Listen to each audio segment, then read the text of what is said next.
स्वप्नील जोशी म्हणजे हा माझा आवडता हिरो तर आहे. त्यावेळेस मी मेंबर नव्हते किंवा कोऑर्डिनेटर पण नव्हते. बरोबर. त्यावेळेस फर्स्ट टाइम मी सखी मंचच्या प्रोग्रामला गेलते. तिथे तो त्याच्या एका मूवीच्या प्रमोशनला आलेला होता. बायकांमधून त्यांना एक अशी लेडीज हवी होती की तो जो फिल्ममधला एक रोमॅन्टिक डायलॉग त्याला म्हणायचा होता. मग सगळ्यातून तुला तुला तुला असं बोलवत एकदम त्याने माझ्याकडे लक्ष केलं आणि त्याने मला वरती बोलवून घेतलं. तो म्हणजे इतका आठवणीतला माझ्या क्षण होता. नमस्ते, मी ॲडव्होकेट नीरा धाडगे. कोणत्याही क्षेत्रात तुमची कामगिरी वाखाणण्यासारखी असेल, इतक्या लोकांशी मी बोलतेय ना, काहीतरी रोज नवीन शिकायला मिळतं.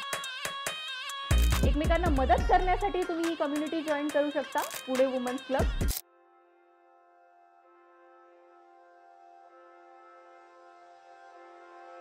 नमस्कार, मी ॲडव्होकेट नीरा धाडगे. आज तुमचं सहर्ष स्वागत करत आहे पॉडकास्ट विथ नीरामध्ये. आज आपल्याबरोबर आहेत अनिता मॅडम, अनिता म्हेत्रे मॅडम. ह्या आमची जर्नी खूप छान आहे. गेले 7-8 वर्ष मी त्यांचं सगळं पाहत आली आहे. त्या लोकमत सखी मंचमध्ये खूप कार्यरत असतात. त्यांच्याबद्दल थोडं जाणून घेऊयात. नमस्ते मॅडम. नमस्ते. कसं वाटतं आज तुम्हाला इथे येऊन? खूपच छान वाटतं. छान वाटतं. तुमच्याबद्दल काहीतरी सांगायला मला. मी अनिता म्हेत्रे. कुठलं गाव तुमचं? माझं इंदापूर तालुक्यातलं वरकुटे खुर्द गाव आहे. मोठी फॅमिली आहे, म्हणजे आज बघायला मिळत नाही आपल्याला. बरं. एकत्र अशी फॅमिली. हो हो. 40-50 लोकांची एकत्र फॅमिली अजूनही आहे. ओके. मग लग्न करून पुण्यात आलात? हो, लग्न करून पुण्यात आले. बरं. आता तुमची फॅमिलीमध्ये किती मेंबर्स आहेत? आता आमच्या फॅमिलीमध्ये आम्ही 6 जण आहोत. सासू सासरे आणि 2 मुलं आणि आम्ही दोघे. अरे वा. तुमचं लोकमत सखी मंचचं काम तर मी आत्तापर्यंत बघतच आलेलो आहे. एवढ्या लोकांबरोबर तुम्ही असता, रेग्युलरली तुमच्या पोस्ट पण असतात आणि तुमचा तो स्वप्नील जोशी बरोबरचा एक किस्सा मी ऐकलेला आहे. तेवढा प्लीज आम्हाला आमच्या प्रेक्षकांना सांगितलं तर आवडेल मला. स्वप्नील जोशी म्हणजे हा माझा आवडता हिरो तर आहेच आहे. त्याला आपण लहानपणापासून सिरियलमध्ये बघत आलो, तेव्हापासून तो मला आवडतो. आणि ऍक्सिडेंट असं झालं की ज्यावेळेस मी मेंबर नव्हते किंवा कोऑर्डिनेटर पण नव्हते, त्यावेळेस फर्स्ट टाइम मी सखी मंचच्या प्रोग्रामला गेलते. तिथे तो त्याच्या एका मूवीच्या प्रमोशनला आलेला होता. आणि मग नंतर बायकांमधून त्यांना एक अशी लेडीज हवी होती की तो जो फिल्ममधला एक रोमॅन्टिक डायलॉग त्याला म्हणायचा होता. आणि मग सगळ्या लेडीजला वाटायचं की मी जावं वरती, प्रत्येकाला मी असावं वरती असं वाटायचं. आणि समोर आम्ही बिनधास्त मांडी घालून बसलेलो समोर, अगदी समोर.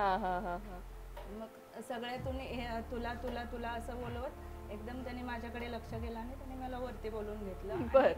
तो म्हणजे इतका आठवणीतला माझा क्षण होता की कधीच इथून मागं कधी कुठल्या ऍक्टर्सला आपण भेटलेलो नव्हतो, जवळून पाहिलं नव्हतं, काहीच नव्हतं. आणि एकदम मला वरती जायला भेटलं आणि त्यांनी फिल्म मधला छान डायलॉग म्हटला.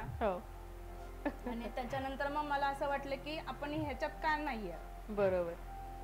हे एवढ्या महिलांमध्ये म्हणजे महिला येतात, प्रोग्राम असतात, तर आपण काय नाही येत. आणि मग त्यांनी मग पेपरला ऍड दिली की महिला हव्या आहेत, बरोबर, कोऑर्डिनेटर साठी किंवा वेळ देऊ शकतील अशा गृहिणी वगैरे कुठल्याही क्षेत्रातल्या.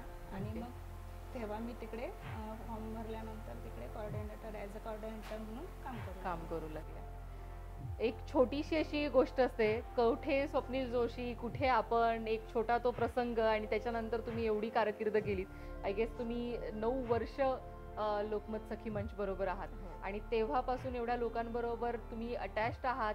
कितीतरी वेळा मी स्वतः तुम्हाला फोन केला. आय गेस लॉकडाऊनमध्ये पण मी तुम्हाला फोन केला होता, काहीतरी आपली गडबड चालली होती तेव्हा सुद्धा मी तुम्हाला फोन केला होता. आणि तुमचा एक स्वभाव मला खूप आवडतो, तुम्ही नेहमी मदत करायला रेडी असता.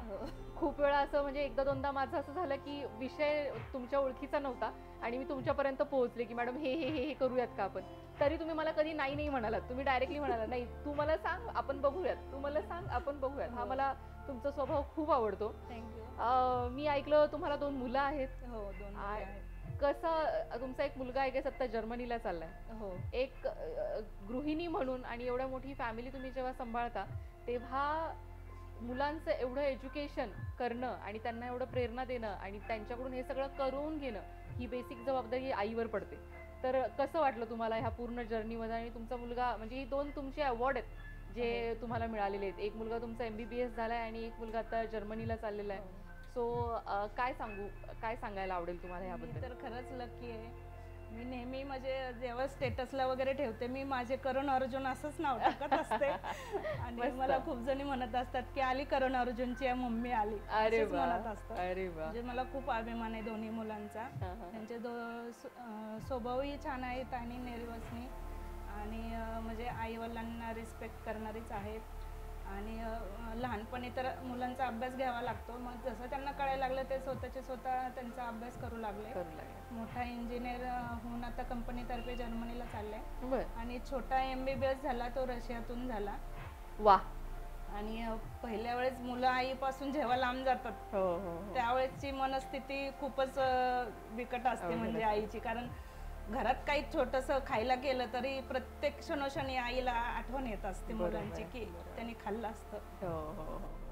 नाही, मला असं वाटतं महिलांना प्रत्येक क्षणाला परीक्षाच असते.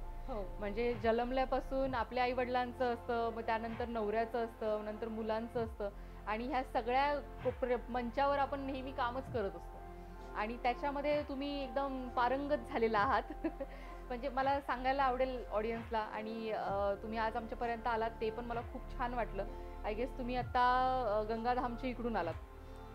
गंगाधामला पूर्वी होते, आता कात्रजवरून आलो. कात्रजवरून आलेला आहात. खूपच लांबून आलाय मॅडम तुम्ही. मला खूप छान वाटलं तुम्ही आज इथे आलात. अनिता मॅडम स्वतः त्यांचं एवढं शिक्षण झालेलं नाहीये, त्यांचं खूप कमी वयामध्ये लग्न झालं आणि ते लग्न झालेलं असून सुद्धा जेव्हा ते पुण्याला आल्या तेव्हा 1.5 ते 2 वर्षांमध्ये त्यांच्याकडे हातामध्ये पहिलं बेबी होतं. तेव्हापासून त्यांनी त्यांच्या मुलांना शिकवलं. 2 मुलांना शिकवून त्यांनी, एक मुलगा त्यांचा रशियाला जाऊन आलाय, आता एक जर्मनीला चाललेला आहे आणि हे खूप मोठं उदाहरण आहे आपल्या समोर की स्वतःची आवड जपत त्यांना अभिनयाची सुद्धा आवड आहे आणि एक छोट्याशा प्रसंगामुळे त्यांना लोकमत सखी मंचापर्यंत जाण्याचा एक जरिया मिळाला. त्यांनी त्याच्यामध्ये 9 वर्ष घालवले. त्याच्याच बरोबर स्वतःची आवड जोपासत त्यांनी मुलांचं एज्युकेशन केलं आणि तेवढं 6 जणांचं फॅमिली सुद्धा सांभाळत आहेत. हे आपल्यासाठी खूप प्रेरणादायी गोष्ट आहे आणि तुम्ही आज इथे आलात त्याच्याबद्दल धन्यवाद.